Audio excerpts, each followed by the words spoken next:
Hello, Internet. Once again, this is Kopitiam Council. New week, new episode. And today, as always, you are with Haffisz and He is with Adi. yes, with Adi, two of us. We will plan though. We're gonna invite a third or fourth guest. So that would be nice if you can reach out to our social and let us know who. We do have our lineup, but we would like to hear some input from you guys. So before we go to our topics, Adi, any updates or any remarks that you want to say? I think just for Kopitiam Council itself, we definitely want to try to bring in more people on board because sometimes me and Hafiz, we don't have all the answers to everything. Neither do we know everything. We know what we know and we know what we don't. So I think when And eventually, yeah, neither do we try to cover yeah, all of angles course, because yeah, of course. that's impossible. We only try to do what we can, but I think if we can have a few more guests come one of these days, then that would be great in terms of variety. And I think it will give us a bit of a break when it comes to producing content. We can at least have questions instead of having to always be the ones telling you things. At least someone else can tell you things Yeah. from a different perspective. Yeah, talking about content also, if you recently noticed on our social, especially on TikTok and YouTube, you can see a lot of shorts on YouTube. It's 160 minutes content, something that you like, head up to our TikTok and YouTube and you can see more. And IG is in the pipeline, so don't you worry if you are hardcore IG fans out there. All right, that with that things out of the way, let's segue smoothly to our first topic of today. And what do we have, Adi? Okay, I think what's on everyone's mind was that now that we've already settled down when it comes to the recent developments regarding Datuk Seri Najib Razak and the 50% discount for royal pardon, I think it's finally time for the government to get to work. And with the parliamentary session that was just happening over the week since it's recording on the 28th, I believe, 28th of February, where the Malaysian Parliament finally sat down and was met with quite a surprise with a speech from the king, an address from the new Yang Di-Pertuan Agong. Usually it's, how do you say, standard procedure for the Yang Di-Pertuan Agong to begin a parliamentary year through a speech, much like you see with the parliament in England, where the king would do the same. So, I think this time it's because it's the first time the new Yang Di-Pertuan Agong, the Sultan of Johor, is addressing the parliament. It is kind of sets the tone for a lot of people. So let's see. What do you think of the speech, Hafiz? Building up by his interview with times with Singapore media the other day. So whatever that he said is continuity. What he echo what he said during the interview. So like I said, he doesn't want to entertain any attempt to change the government through statutory declaration or whatnot, all this nonsense. So, but of course, he must acknowledge that he must entertain if there's a proven way of saying that the current prime minister is no longer have the confidence of the parliament. So this must be brought forward through the parliamentary process and not through the palace. So I think it's a good Agong was just busy. And to point at it, he each and every 222 MPs. So this is an uphill task for new Agong at the time. I think it was just 2 years in, and then he had to deal with this. So this is a good reminder from the Sultan Ibrahim at the opening of the parliamentary session the other day. And I think another one that caught my attention is like his tone of voice, like the reminder that he tried to set up. He even said like my tone this time may sound harsh, but it may become harsher next time if you so not abiding to the rules and regulations. So again, this is another warning. It's like a principal with the teachers, and then there's pupils in the room. This sort of scenario. So he is the principal of the school, mentioning to all the pupils that this is the rules, follow it. Otherwise, you will face the music. So that's what I get from Sultan Ibrahim as a new king. Not so much of someone that beating around the bush with giving a lot of nuances. But he just straight to the point. Hey, do this, you will beat this. So no nonsense from the New Agong. That I think commendable from him.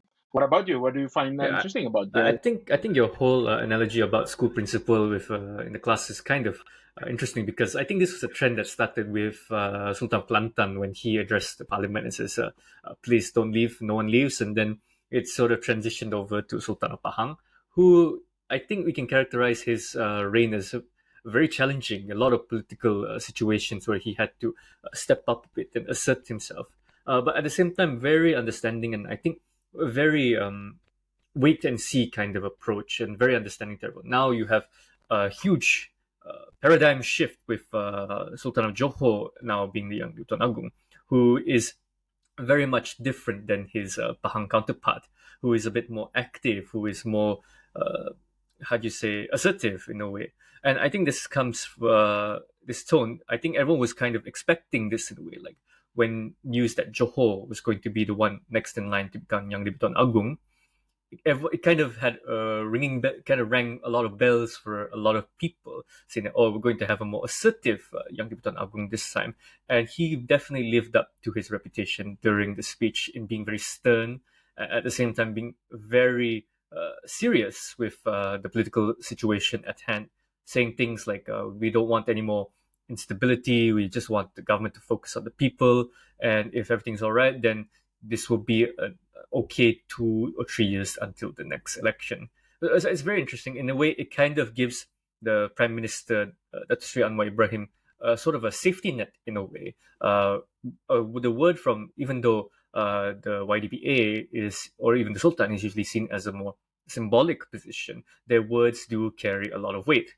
And they would have some kind of symbolic authority, which a lot of Malaysians, especially people who subscribe to that kind of culture, especially the Malay culture, which is very respectful and try to save face or even try to maintain face with on the social hierarchy.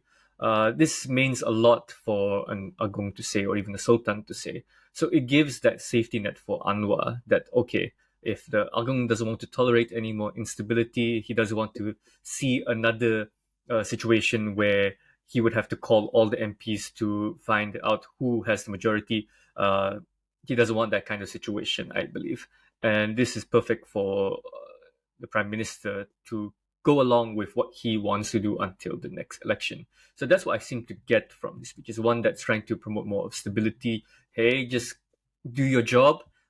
This doesn't have to be hard, but if you want it to be difficult, it will be a difficult time for you. And I think we can move this over to what was an interesting point I've noticed was that this came off the heels of past President Hadi Awang having quite some things to say.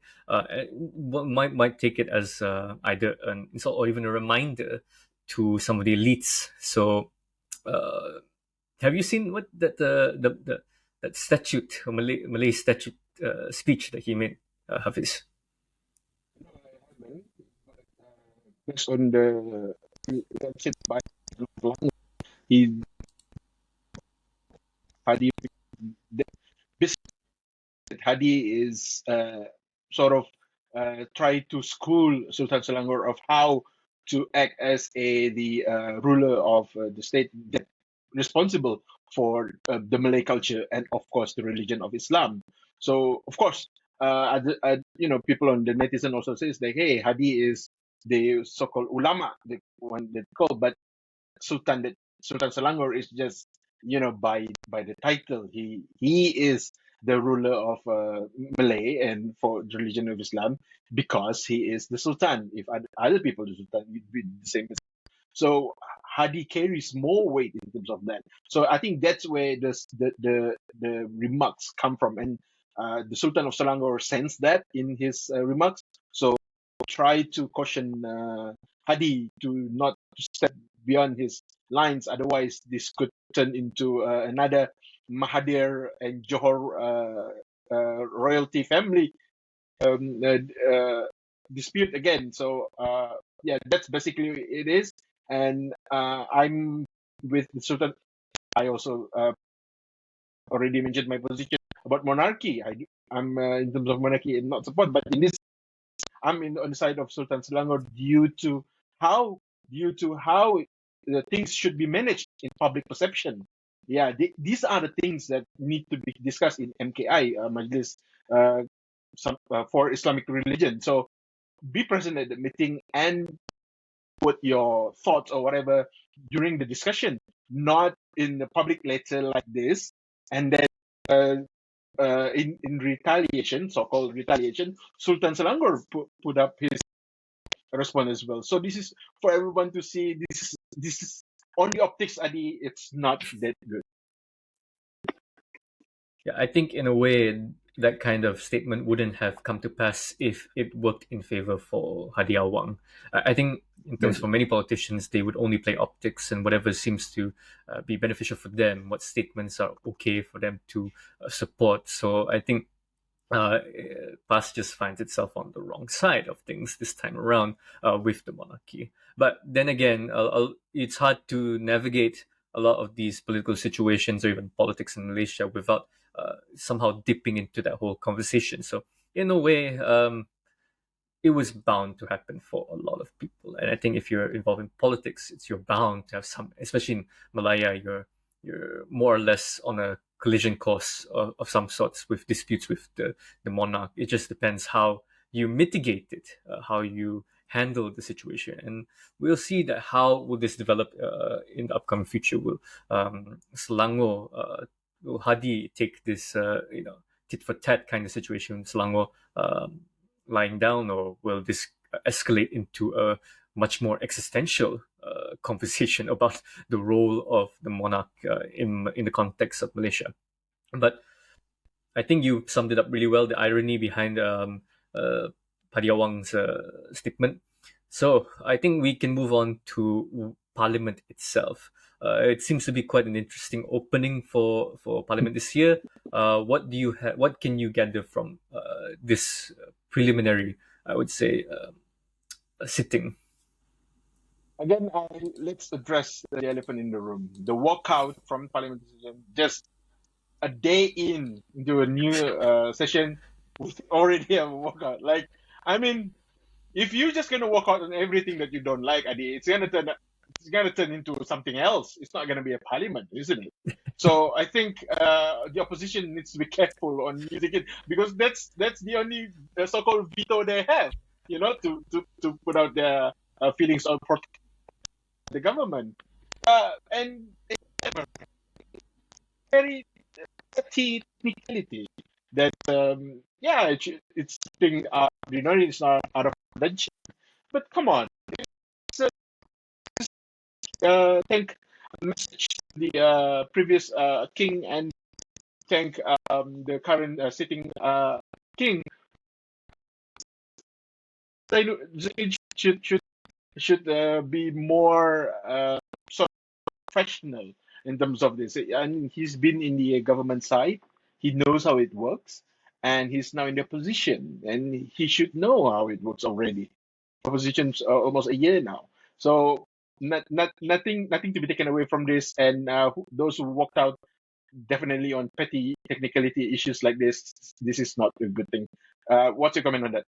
Yeah, definitely. It's a very petty technicality.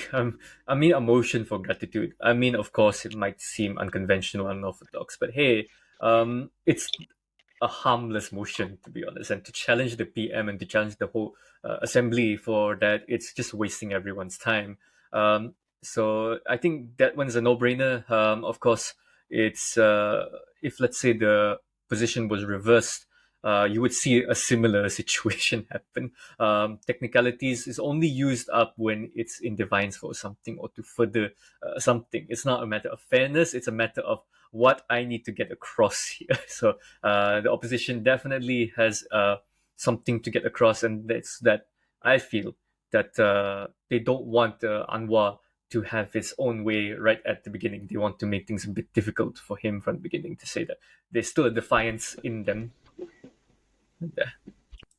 Yeah, I mean, another thing that I want to pick up from parliamentary is this is not a particular any particular issue, but I can see the trend or the so-called uh, oppositions MPs that try to so-called subtly put forward certain inaccurate factual data. So, for example, I think it was believed, I think Kuala Terengganu MPs, he was talking about Nick Allen's case, and he definitely quoted something wrong or unrelated example from the 16 acts that being null and void by the federal court. So he mentioned one thing. So this thing could be used for short form platform content like YouTube Shorts and TikTok. So it would garner the support that, hey, see, our MP tried to push for this and do for that. But in actual fact, it was a wrong thing to begin with. So, and this is just not one. And another one, I think it was one Saiful, I think. He tried to put forward something that cannot be verified in front of the whole. So this is just a another petty try to win the internet debate that with 60 minutes, 60 seconds video so that they can have content and would rile up their support. I think of this kind of, I think in my opinion, very disgusting trend, Adi. Obviously, because when it comes to One Saifu's situation, he says that he was offered 1.6 million and given some pressure to jump over to support Datuk Anwar Ibrahim. But considering what I've known so far is that 1.6 million to ask an MP to jump over is a very, very small sum.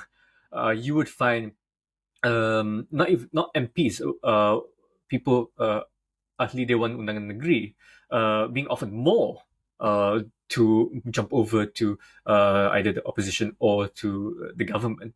So even from that kind of perspective, in terms of being offered money, that it's implausible only because of the sheer amount doesn't seem to coincide with the amounts of money that's always being thrown around during the horse trading kind of phase in the political phase. So that is one, and then obviously it's unverifiable. Even when under pressure by the Speaker of the House, saying to retract his statement, he was he was sort of adamant to pursue his statement, but in the end he capitulated and says that he wants to modify the statement. So in a way, it doesn't show enough resolve in such a statement. But I think let's just entertain this idea that it is being pressured to jump over. This is not new in Malaysian politics. This is always something that has happened. It's just the horse trading phase, where you would always people whose how do you say resolve in the opposition sort of fades away, starts to slowly be chipped away, and that is the time to shore up more numbers. This is always happens usually a year or two into a new administration. So if in Wan Saiful's case, unlikely, but it is not how do you say a rare occurrence. So it is a possibility in a lot of other contexts or other situations. I think many offers and deals has already been made behind the scenes. It's just that people are a bit smarter to keep it under wraps or not to make such a huge fuss about it in places such as the Parliament building. Usually these things are made through press statements where it's out there for public conversation in a way. But in the Dewan Rakyat, it seems more just to cause a stir, which seems to be the opposition's goal in this opening session. It's just to start, just to start something, just to be a bit more disruptive and challenge the ruling government. So it's really just political posturing. Whether or not it is successful, though, I want to kind of see the reactions. Of course, the supporters would stick with whatever the opposition says. But does this? I guess it's more to do with just rallying already existing support rather than trying to convince anyone else to say that, hey, look at this government, it's horrible. You should come over to us. I think it's more just reconsolidating their efforts. Yeah. So this parliament sessions not can be silent from any of this nonsense drama from the opposition, and as well as from the government side. We have um, maybe we go to Bersih, Adi, because Mhm. just leaving parliament now. But the other day, it was a historic moment when Bersih representative, all of them were invited to the prime minister's office to and the prime minister himself entertained all the demands and everything. So one of them is to the separation of power of attorney general. So that haven't been done yet. This has been lauded by PH before the election. And yes, I'm with Bersih. This is just it's very weird, Adi, because the protest the other day it was done on Tuesday. It's a working day. I don't know if this is some kind of protest that if they really other people want to join, if they really want other people to join, then they should do it on the weekend where people can join freely. So, what do you think about Bersih's demand nowadays towards whatever that they said recently? Yeah, I think in terms of turnout, it's definitely not the same Bersih that we saw come out to challenge the government the administration of Datuk Sri Najib. It's definitely a smaller scale, and I think in a way it's kind of works because in a way, Bersih has always campaigned for reform, and what better candidate would they try to throw the support in than the candidate who tried to promise reforms back in the 90s and even now? So, in a way, it's in an ironic way, first, it's protesting against the government that you were leaning towards. But I think the fact that it did lead to some kind of negotiation and agreement between both Bersih and the Prime Minister shows that it seems to be more of just a reminder or sort of a formality to remind government of the day that, hey, remember this kind of platform assisted you when you weren't Prime Minister. Now that you're Prime Minister, let's hope you're able to keep up and maintain the promises that you made. So it's kind of holding Anwar accountable, but considering the scale and the scale of it is very diminutive compared to before, it's I would say a warning of sorts I could see is that, hey, we can still do this, but don't forget what we've done years ago, and that could still happen to you. We're still organizing protests regardless. If you provide, if you do not deliver the reforms that you sought out to deliver, so it's just I think a gentle reminder to the government of the day that if you do not want to see the same thing sweeping Kuala Lumpur or Dataran Merdeka as they did last time, then you better buck up in a way. And considering, but this also leads to another conversation, which is the some of the demands that they make. Of course, separation of powers is good. Of course, a review of the Parliamentary Services Act to make Parliament function a bit better. But these are things that has always been the end game for a lot of reform agendas and reform policies. If this gets through, right, if all of these are able to be fulfilled, enacted, and implemented, what then? What's the reforms then? I guess that they want to focus on the here and now first, and once you reach that bridge, they'll cross it. But of course, reforms is something that isn't static. One day I feel some of these reforms will be considered outdated or even backwards to future generations. So it's what I'm trying to get here is that it is not a permanent state of affairs. The comfortability that Bersih affords right now, in terms of giving just enough time for Anwar to do what he needs to do, I think is temporary. If let's say in somehow the next election cycle that Anwar wins again, but somehow things aren't really changing, we can expect to see a Bersih rally at a much larger turnout or in terms of proportion. But that could just be me. How about you, Hafiz? that Bersih now serves as a warning, and only his second year in Premiership, so he has 3 years left to prove Bersih that even not completing the reform, but at least moving towards it.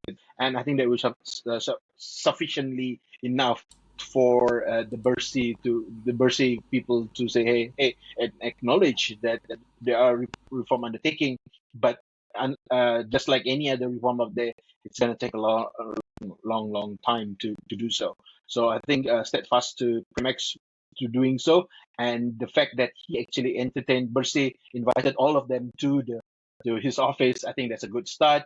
And again, like you mentioned, Adi, yes, Bersih was the government that PMX was the one that they tried to push before 2018, but now they try to do the same towards Anwar. And this is again, like you said, it's a very dynamic situation. It's not a static thing, and hopefully Anwar can find a solution to this, and as well with other economic issues that currently we are having, just like how we discussed in the last episode. So I think this is for episode 1. We're going to talk about Singapore debate on episode 2.